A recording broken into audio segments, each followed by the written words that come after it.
Malaysia সেহরি ও ইফতারের সময়সূচি 2026 সালে মালয়েশিয়ার সকল শহরের সেহরি ও ইফতারের সময়সূচি দেখার জন্য প্রথমে ক্রোম ব্রাউজারটি ওপেন করে নিন। তারপর গুগলে বিডি ব্যাক লিখে সার্চ করুন।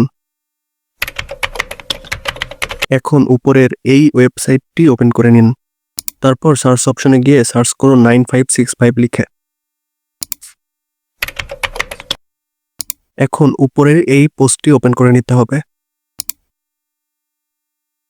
এখন আপনারা মালয়েশিয়ার যেই শহরে রমজানের সময়সূচি দেখতে চান তার পাশে বিস্তারিত জানুন এই লেখার উপর ক্লিক করতে হবে।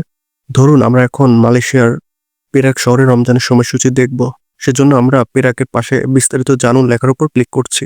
দেখুন এই মুহূর্তে আমরা মালয়েশিয়ার পেরাক শহরে রমজানের সময়সূচি দেখতে পাচ্ছি। এভাবে আপনারা মালয়েশিয়ার সকল শহরের রমজানের সময়সূচি দেখতে পারবেন।